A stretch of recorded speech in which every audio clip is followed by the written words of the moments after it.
Within the fitness space, Team THETA is quickly becoming known as a team that can go at 100 miles an hour for a short period of time. Where this team hasn't been tested is in the realm of endurance and really finding out where you go as a group over countless hours of intensity and duration.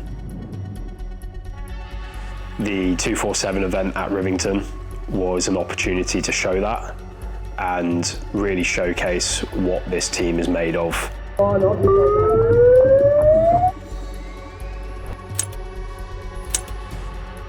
Okay guys, so you've got officially 8 minutes from now. So we start. Let Holly go. Holly, just take the pacer. Leave him, mate. Leave him. Just chuck his pacer bib on. Just mate, are you sure this is 5 minute Ks? To me, this is a bit slow. It's a 12-hour event, and every hour on the hour, you have to send off a minimum of 2 runners out of your team of 5. And then when the first runner comes back, you basically hit the ski erg for the remainder of that hour. The team with the most points won. The way the points were structured was you got 5 points per runner and 1 point per 250 meters on the ski.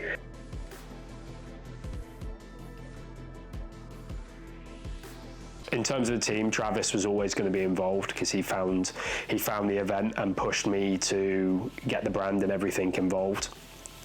Ollie, of course, was going to come on board as the head of the THETA performance, so he was going to effectively put together the strategy of how we were going to split this. And then what we needed after that really were a fast runner, but who could run for a long time, and then also someone who was just basically going to stay on their feet at low intensity but keep racking points in. So luckily my sister is a ultra trail runner, very successful ultra trail runner, and she was all over this to basically do 12 5k hard efforts. And then Jamie, Ollie's younger brother, who's just got involved with the coaching side of things, was effectively going to be the guy on his feet the whole time, banking points for us at a slower intensity. Man, I'm having fun with it. Only what, 3 hours in? I did a quick 4 hours? but he was like, I'm having fun with it, mate. I was like, yeah. No better way. No, I did a Smile through the pain, mate. Don't let him know.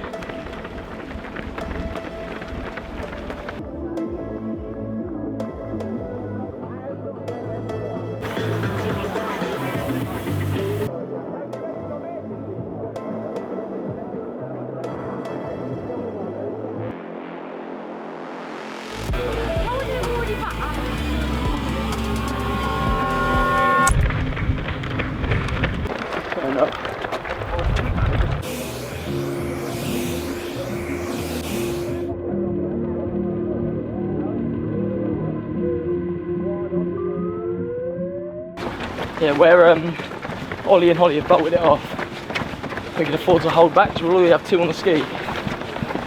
To lead them to it for like 5 to 10, and we'll be in.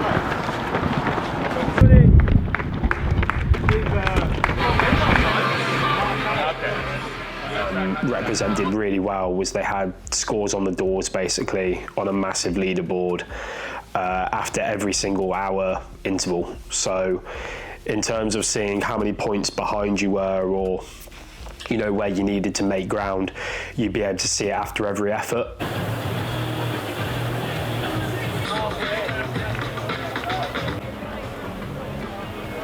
So across a 12-hour event that is very varied in intensity, you're probably going to run into issues.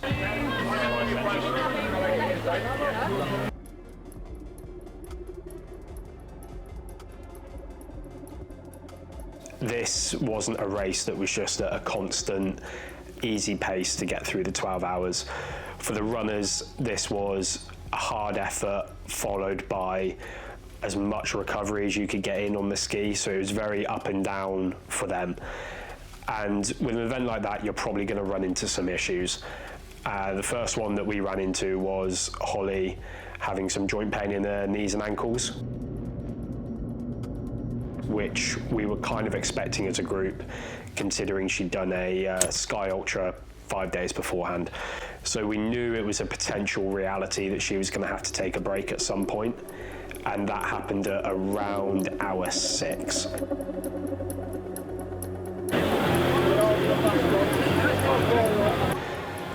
When something like that happens, you find out what your team's made of, whether they're just going to fall apart or come up with a solution and go 2 feet in. And our solution was that Ollie became the lead runner. He would get back as quick as he could to allow me to try and crank out some really early meters on the ski, with Holly giving me some short breaks. And then Trav was our second runner, who would get back at, you'd say, an 8 out of 10 effort, but when you're that far in, it's pretty much max effort anyway. And then Jamie would come back being the engine in the group, and then we'd try and crank out essentially as much distance on the ski erg as we could to make up the points. Yeah. You'll get people dropping out.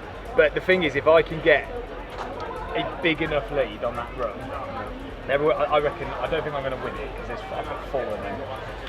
But and then you just get Guys, stuck 5 into minutes until we're running again. 5 minutes. I need a shit. Here we go.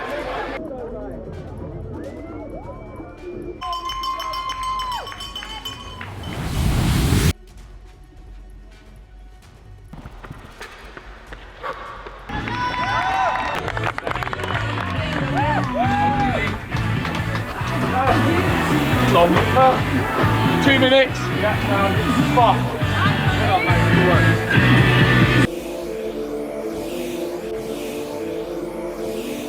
So the thing that makes this team and brand so special is that no one hides from hard work. The attitude is actually more who can work the hardest, and we're always constantly trying to basically outdo each other in that domain. And what that means is that whether, you know, it's a Hyrox relay, a doubles, or an ultra event over 12 hours like this, when something gets tough, you can always guarantee that someone in the team is going to step up and go beyond what's expected of them to basically carry the load for the rest of the group. And key example of that was Trav, where I think it was around hour 9.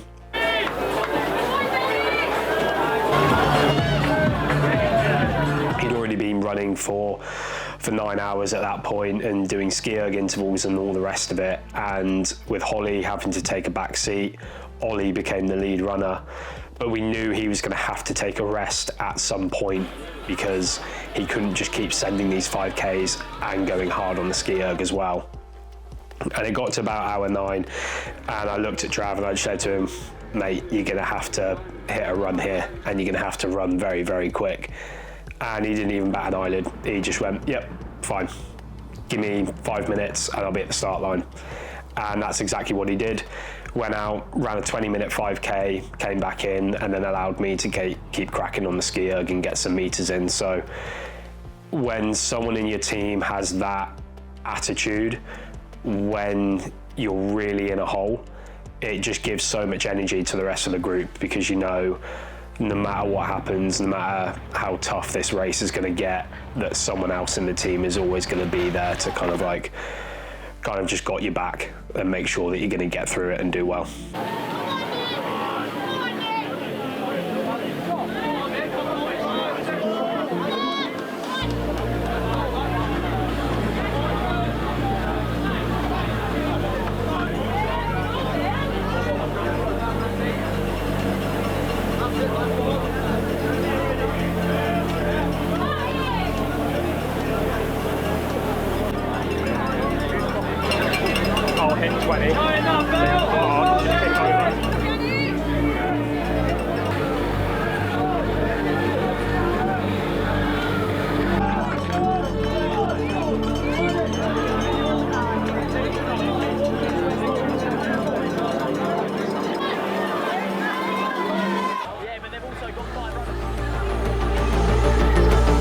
The final lap.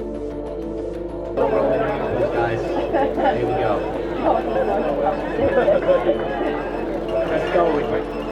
10, 9, 8, 7, 6, 5, 4, 3, 2, 1. So that's 11 hours in, it's the last hour now.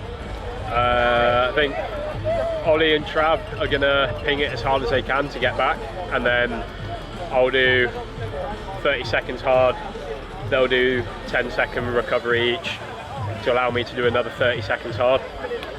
Jamie and Holly are just gonna get the points and get the runs in. Roxfit are pretty close to us now.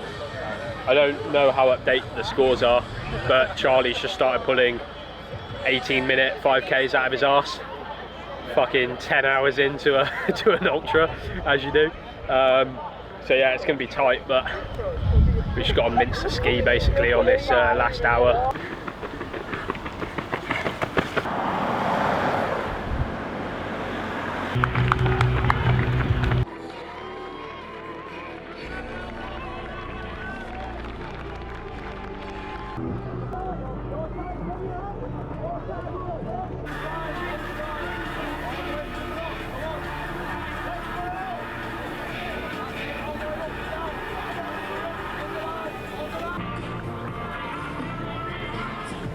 Come on in, oh!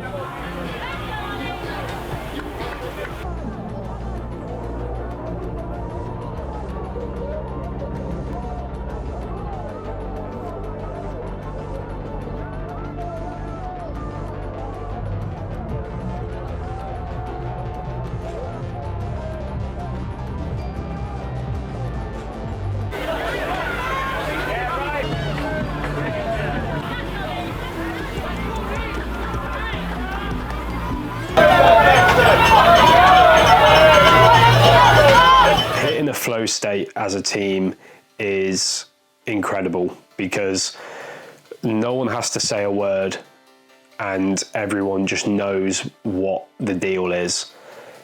And you can really achieve some incredible stuff when that happens. It's happened to us both times we've set the relay world record in High Rocks and also in some of the doubles races that we've done. And during that event, it really came in the final 10 minutes where Holly, my sister, had managed to sort out her joints, went and ran a sub 25K, and we were just absolutely hammering the ski erg. It got to the final 10 minutes and we told her to drop out so we could just have max power to try and get as many meters as we possibly could. And there was no complaining, there was no whinging, there was no pacing. It was just give absolutely everything to try and squeeze out one more point for the team. And seeing everyone just buy into that without even having to G anyone up or, you know, get anyone going was when you really knew that this was a really good bunch of people that just wanted to work hard and love doing it.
We were hitting 127 at the end.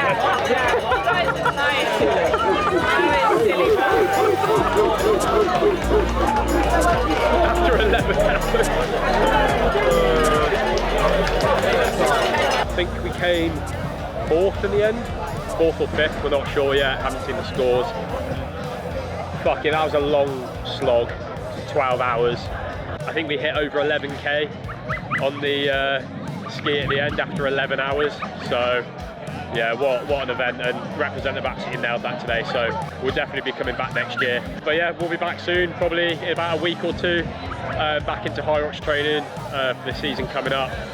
We're probably going to sleep for about 3 days now, not touch a ski erg for at least 2 weeks, and then we'll be back to it pretty soon.